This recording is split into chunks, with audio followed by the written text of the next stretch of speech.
আমি আজ আপনাদের পাঠ করে শোনাব বাংলা চলচ্চিত্রের স্বর্ণযুগের দুই বিখ্যাত অভিনেত্রীর সম্পর্কে কিছু অজানা কথা।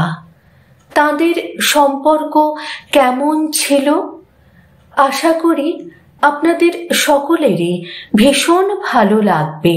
তাদের সম্পর্কে জানতে হলে আজকের আমার এই পাঠ আপনাদের সকলকেই শুনতে হবে। তাহলে শুরু করি আমার আজকের পাঠ তাদের নিয়ে। অভিনেত্রী সুপ্রিয়া চৌধুরী, পরিচালক নির্মল দের কাছে সুচিত্রা সেনের সঙ্গে পরিচিত হওয়ার আগ্রহ প্রকাশ করেছিলেন। তখন তিনি নির্মল দের বসু পরিবার ছবিতে কাজ করছিলেন। সিথির মোড়ের এমপি স্টুডিওতে সুচিত্রা সেনের সঙ্গে তাদের দেখা হয়।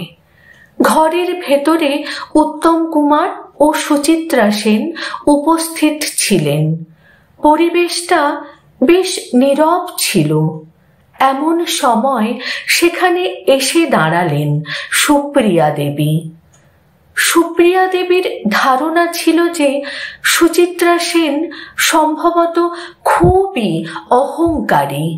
তিনি শুনেছিলেন পরিচিত না হলে কারো সঙ্গে কথা বলা বা দেখাও করেন না তিনি। সেই কারণে মনে মনে ইচ্ছা থাকলেও সুচিত্রার সঙ্গে সামান্য আলাপ করার কথাও তিনি ভাবতে পারতেন না। তবে যখনই সিনেমার পর্দায় সুচিত্রা ও উত্তমের জুটি দেখতেন, তাদের অভিনয়ে বারবার মুগ্ধ হতেন সুপ্রিয়া চৌধুরী। কিন্তু সেই সময়ের সমালোচকরা বলতেন উত্তমকে নিয়ে নাকি সুচিত্রা ও সুপ্রিয়ার মধ্যে সব সময় একটা চাপা উত্তেজনা বিরাজ করত। সত্যি ঘটনা কি তাই ছিল? এক পুরনো সাক্ষাৎকারে টলিউডের সকলের প্রিয় বেনূদি অর্থাৎ সুপ্রিয়া চৌধুরী নিজেই একটি ঘটনার কথা বলেছিলেন যে বেনূদির সঙ্গে উত্তম কুমারের প্রেম নিয়ে টালিগঞ্জ সর্বদা মুখরিত থাকত। সেই সুপ্রিয়াই সুচিত্রার সঙ্গে তার প্রাণ খোলা আড্ডার কথা জানিয়েছিলেন। এমনকি সুপ্রিয়ার বাড়িতে উত্তম সুচিত্রার সঙ্গে তার সাক্ষাতের গল্পও তিনি শুনিয়েছিলেন। একটি জনপ্রিয় বিনোদন পত্রিকায় দেওয়া সাক্ষাৎকারে সুপ্রিয়া দেবী জানিয়েছিলেন সেই 1954 সালের কথা। উত্তম সুচিত্রার অগ্নি পরীক্ষা ছবিটি দেখতে গিয়েছিলেন তিনি। সেই সময় ছবিটি নিয়ে দর্শকদের মধ্যে বিপুল উৎসাহ ছিল। অনেক কষ্টে তিনি 2-3টি টিকিট জোগাড় করেছিলেন। সেই সময় থেকেই সুচিত্রা সেনের সঙ্গে পরিচিত হওয়ার একটি আকাঙ্ক্ষা তার মনে জেগেছিল। তবে বাস্তবে তখনও সুচিত্রার সঙ্গে তেমনভাবে আলাপ হয়নি। ওই সাক্ষাৎকারে সুপ্রিয়া আরও বলেছিলেন যে সুচিত্রা সেনের সঙ্গে পরিচিত হওয়ার ইচ্ছার কথা তিনি পরিচালক নির্মল দেকে জানান। তখন তিনি নির্মল দের বসু পরিবার ছবিতে অভিনয় করছিলেন। সিথির মোড়ের এমপি স্টুডিওতে সুচিত্রা সেনের সঙ্গে তাদের সাক্ষাৎকার হয়। সেই দিনটির স্মৃতি তিনি কোনো দিনও ভুলতে পারবেন না। তবে তিনি বিশেষভাবে উল্লেখ করেছিলেন যে সুচিত্রার বাহ্যিক সৌন্দর্যের চেয়েও তার ব্যক্তিত্বটাই তাকে বেশি আকৃষ্ট করেছিল।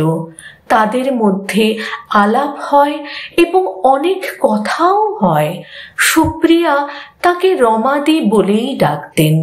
পুরনো সেই সাক্ষাৎকারে সুপ্রিয়া দেবী আরও জানিয়েছিলেন যে রমাদি তাদের ময়রা স্ট্রিটের বাড়িতে বহুবার এসেছেন।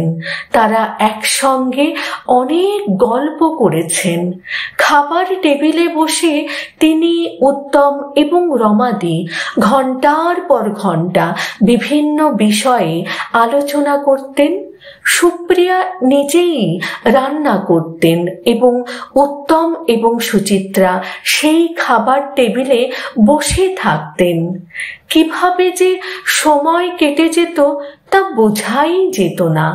এছাড়াও রমাদির জন্মদিনে প্রতি বছর তিনি ও উত্তম নিয়ম করে ফুল পাঠিয়ে শুভেচ্ছা জানাতেন।